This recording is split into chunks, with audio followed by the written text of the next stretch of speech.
Very distinguished people, and particularly by the governor from Indiana, Eric Holcomb, and my good friend Gretchen Whitmer from the state of Michigan, and some of America's world leaders and most important manufacturers in the world. And Cummins, Hewlett-Packard, Medtronic, Micron, Samsung, Whirlpool.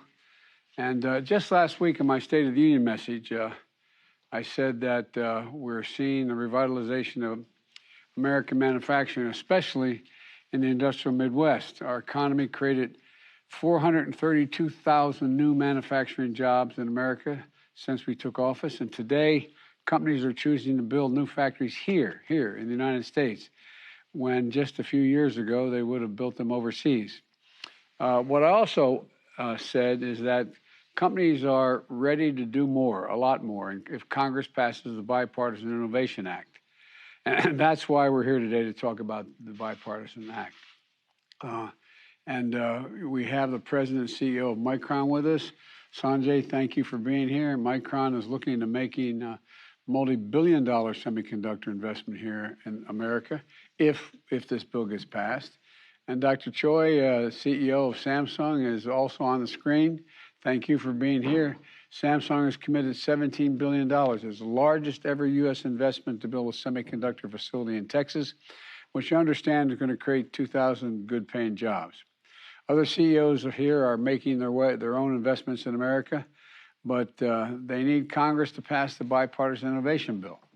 And one of the reasons we need to do that is because there's perhaps no production more important than reclaiming America's leadership and owning our future than semiconductors. You know, these semiconductors are the size of a fingertip, power about every day, almost everything in our everyday life. Smartphones, the internet, appliances, technologies we haven't invented yet on our nation. And the semiconductor was invented here in the United States of America. And over 30 years ago, America had 40% of the global production of semiconductors. But since then, something happened. American manufacturing, the backbone of our economy, got hollowed out. Companies moved jobs and production overseas, especially from the industrial Midwest. And the result, today, we barely produce 10% of these computer chips, despite being a leader on chip design and research. This puts us at the mercy of shortages and supply chain bottlenecks, but we have an opportunity. We have an opportunity to reclaim the position of leadership. And I think it's a bipartisan consensus. There's an innovation bill this innovation bill has bipartisan support in both House and Senate now. It includes billions of dollars for new incentives to produce semiconductors here in America. And the bill is not just about funding semiconductors. It includes an office at the Department of Commerce that will be tasked to monitoring and strengthening critical supply chains. And it expands programs that help manufacturers across the country benefit from our investments, particularly small manufacturers. It invests in R&D the way we need to, so we can invent and make the technologies of the future, and industries like biotechnology, artificial intelligence, telecommunications, and others we can barely imagine today, and which we're going to build a foundation for future jobs and prosperity, not just here, but around the world. So today, I'm urging the House and the Senate to work out the differences between the two versions of this bill and get it to my desk as quickly as you can. Passing this bill will do four important things. First, it will send a message to the world that America is back in the game, open for investment, commitment, creating clean energy economy, and competing to win in the 21st century. Second, we're going to create jobs, good-paying, cutting-edge jobs, manufacturing jobs, many that don't require a four-year college degree. Third, making it in America is one of the ways we can address our cost and supply chain challenges. When we build products we need, we don't have to wait, and we reduce shipping costs, and we can get goods moving faster. And fourthly, it will mean that we aren't overly reliant on other countries from risk like wars and pandemics. And I saw during the pandemic that when we needed it the most, we were a short supply of masks, gowns, gloves, ventilators, and other essential equipment. We should never be in that position again. And the bottom line is this bipartisan innovation bill will allow us to stamp more products made in America. And it's going to bolster our national security and our economic security. It matters. So let's get it done. And now it's my honor to turn this over to the governors, and then we're going to hear from the CEOs. And so, governors, I'm sure you agree with the Ohio Senator Sherrod Brown, who said, it's time to bury the label Rust Belt. Amen. Like the industrial Midwest today, you see something special is happening. Let me start with you, Governor Holcomb from Indiana. Yeah, thank you, Mr. President, and Madam Secretary. Great to be back with you again. I would just echo or underscore the points that you've made, and certainly the Midwest is no longer the Rust Belt. It is a shining buckle on that belt, and we are not just open for business, but able to do more. This innovation bill, ultimate bill that comes together, is a key part of our futures. It's a key part of a Midwestern microelectronics corridor, if you will, that has everything to do with economic development and national security for a state like Indiana. And you could probably say this about a lot of Midwestern states, but we're heavy intensive in manufacturing. Number one per capita for a state like Indiana, 5 auto OEMs, medical devices, the list just goes on and on and on. And I would just say that it's two things. One, it's been said that speed kills, and in this sense, slow speed kills. We need to get this done. We need to get it on your desk. We need to get it signed so that we can not just catch up with the competition, but lead. We know a little something about this in Indiana. We got the Indy 500, and we like to go fast. Well, the kids going fast. The gallon of gas is down 14% today, so I want to make sure they go fast. Yeah. And I didn't mean to interrupt you. No, so, it's speed. We got to get there, and we got to get there yesterday, and then also partnerships. And for us and in the Midwest, we have those talent pipelines, Madam Secretary, that we've spent a lot of time talking about. Purdue University, one of the largest engineering schools in the country, top ranked. Rose-Hulman, #1 undergraduate engineering school. So we've got a community college system that is built, the structure in place, as well as Naval Surface Warfare Center Crane with the DoD and all the research that goes into it. So the federal, the private sector, and the state governments that come together, those partnerships are in place right now so that we can get it to your desk and get on with business. I'll do anything I can do to help if you get me to be able to drive a lead car in Indy. Write that down. You think I'm kidding? You think I'm kidding? I'm not kidding. No, you're not. No. You know. We've seen you drive a lot of cars in Michigan. I know. Oh, God, I tell you what. I think the Secretary's driving the pace car, by the way. Yeah, I know. I don't know, man. I'm ready. Anyway, Gov. Yeah, well, I'm really glad to be sitting here next to Eric because in the Midwest, we are proud of what we do. We work hard, we solve problems, we're not afraid of digging in, and I think this act that we're talking about is a huge opportunity for our nation. In places like Michigan, this is about creating good paying jobs. This is about lowering costs for families. This is about our national security. I know my fellow governors on both sides of the aisle support getting this to your desk so that you can sign it and make a reality. Right now, thousands of jobs up and down the auto supply chain are at risk because we're not making chips. We don't have access. But I also know my friend from Whirlpool here, also from Michigan, is going to remind me it's not just the auto industry, right? It's appliances as well. It is the smartphones, as you said, Mr. President. Chip shortages have impacted more than 575,000 American jobs. And in 2021 alone, automakers in North America lost production of an estimated 2.2 million vehicles, equaling 3,000 days of work. So these shortages are driving up costs, they're jeopardizing families, and increasing this manufacturing here at home will reduce supply chain delays in transportation, as well as lowering the cost of consumer electronics, et cetera, et cetera. But we also saw during the pandemic that American manufacturing is crucial to our national security. And when the whole world comes to a halt because swabs are manufactured in Italy or N95 masks are manufactured in China, it is a national security issue. So doing this important advanced manufacturing where we can stamp it made in America and preferably made in Michigan is a good thing for our whole nation. And so that's why I think it's so important that both sides of the aisle, we are here, we are eager to throw our support behind getting this bill to your desk and recognize the critical importance to the people of our states and our nation. So I'm excited to be here and eager to jump in wherever we can be helpful. Well, you know, we're old friends. You've heard me say many times, you know, out of something my dear mother, God bless her soul, used to say, out of everything bad, something good will happen. You look hard enough for it. And I think we're in a position now, we're in a real inflection point in history, not just in America, but across the world. There are going to be changes that are going to, no matter who's in charge, they're going to create fundamental changes taking place geographically, politically, economically, technologically. And, you know, 1/3 of the inflation last year was because of the cost of automobiles. And there was one reason: didn't have the computer chips. Rising prices were, you know, that's 1/3 of the inflation. And so we can solve a lot of that.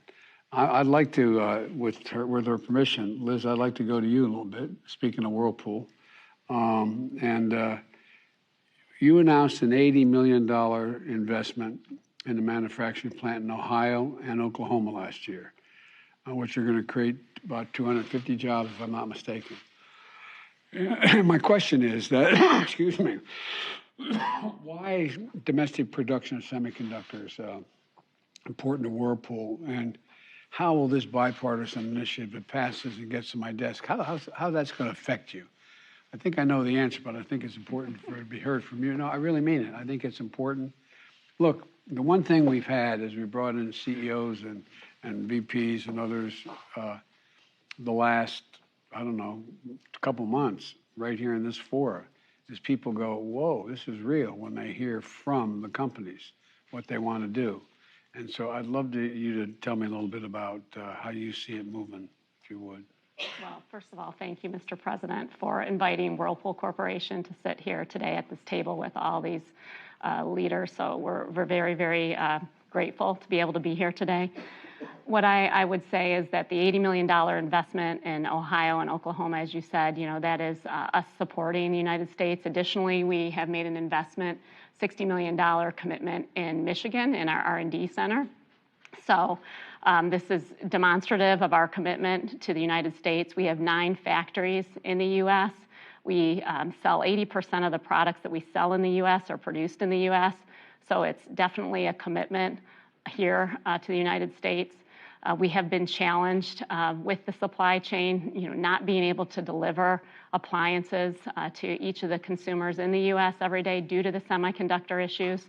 We see the semiconductors as an essential component to our appliances. They're found in almost every one of our appliances, and they're absolutely critical because they deliver the technology that delights our consumers, whether it's cleaning your laundry or your dishes or cooking in the home or using it to store your food and medicine during these very challenging times. So semiconductors are absolutely essential for us, and certainly if we had all of these semiconductors, as Governor Whitmer said, we'd be able to deliver the appliances to all of our customers, which we have been challenged to do so.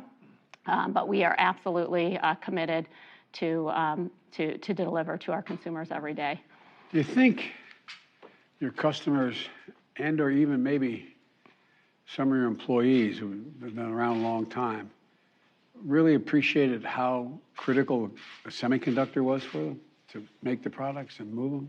Absolutely. I think everyone inside our company, and I even think U.S. consumers and world leaders are very, very familiar now with semiconductors and how critical they are to technology, research and development, upskilling the workforce, and STEM education. So absolutely. Well, it's interesting that I think it's been unfortunately, it's been a reality that the American public realizing that a semiconductor mattered a great deal, whether or not your washing machine functioned, or whether your cell phone functioned, or whether your automobile functioned. It's not that, I think they just took an awful lot for granted. We all did, that this was, we can do this, it's not a problem. And the irony of, I keep reminding everybody of the irony is, we actually invented the semiconductor, headed to the moon. So we also, I know parenthetically, we got to start investing a hell of a lot more money in research and development, pure research and development. We used to do about 2% of our GDP. Now we're down by 1%. And anyway, but I don't want to get off on that to get you going. Well, thank you. I'd also like, Madam President, Jennifer, you at Cummins, you make some pretty big engines.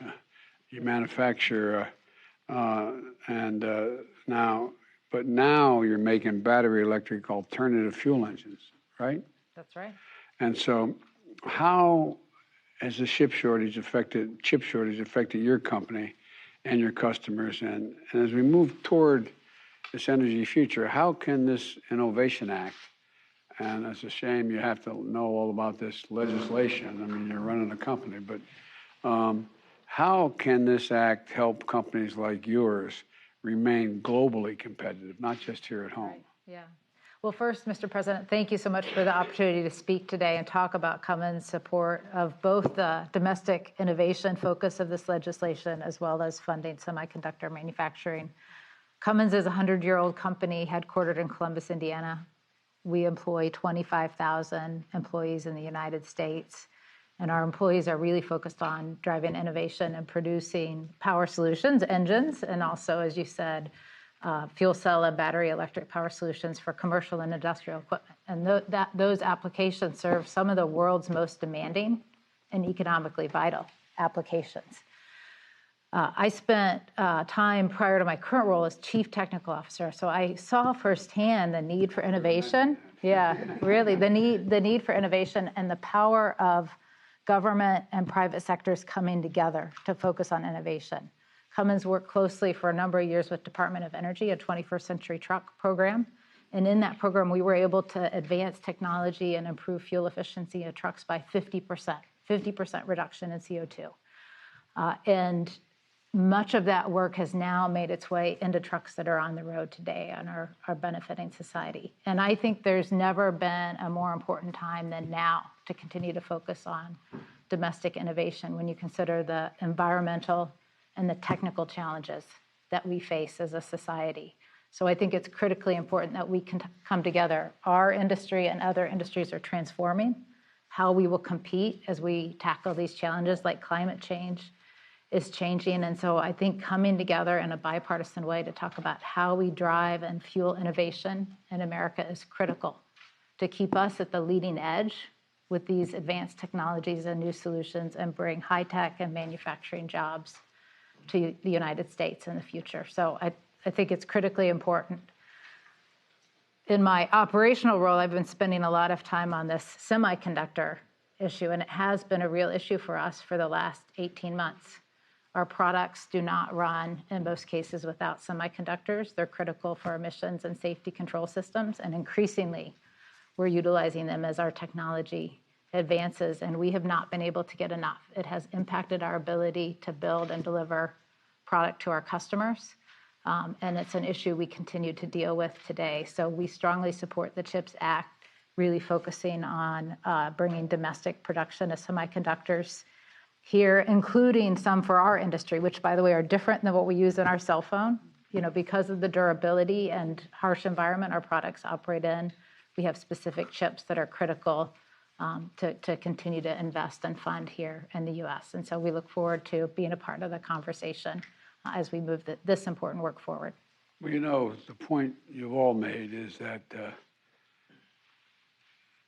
as everything changes, there's a fundamental shift to the reality that we can't keep the combustion engine the way it has been. It's even, you see what's happening in locomotives now, you know, and you see what's happening just across the board. And and I think it presents an enormous opportunity to improve the health of the public overall, number one, because we're moving in the direction that we don't need to propel most of what we have in the future by with regard to oil products. I was really pleased, and Gretchen and I talked about this a lot, when we met with the CEOs of the automobile companies, particularly Mary Barra, and she had sued the state of California for having a higher mileage standard than the national standard. And we had a long talk. I'm not taking credit for her changing her mind, but she ended up calling me and saying that we're going to go, we dropped the suit, and we're going to go all electric. We'll get halfway there within the next, and she set a date. And then Ford jumped on and everybody else. And it's because it is the future, and it also creates really a hell of a lot of jobs too, good paying jobs, and increasing the technological breakthroughs.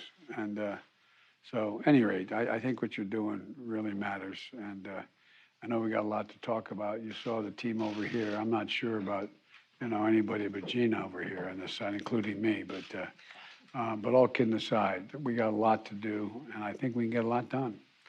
I really do. And there's a little thing going on in Europe right now, and I'm not going to be able to stay with you the whole time we're here, but that's not going to in any way diminish the content of what we're discussing here. And Brian, I'm told that you're going to run this show here. Yeah, we'll give you a chance to depart in the press as well, and then we'll continue on here. Mr. President, Speaking of Europe, you want Ukraine to get those Polish planes? can you Thanks, send Brett. us a few minutes to move now? We're going to move now. Thanks, Russ. Thank you guys. Thank you so much. We'll give them a minute here. And then Maternity ward. Guys, it's time to go. Time to go.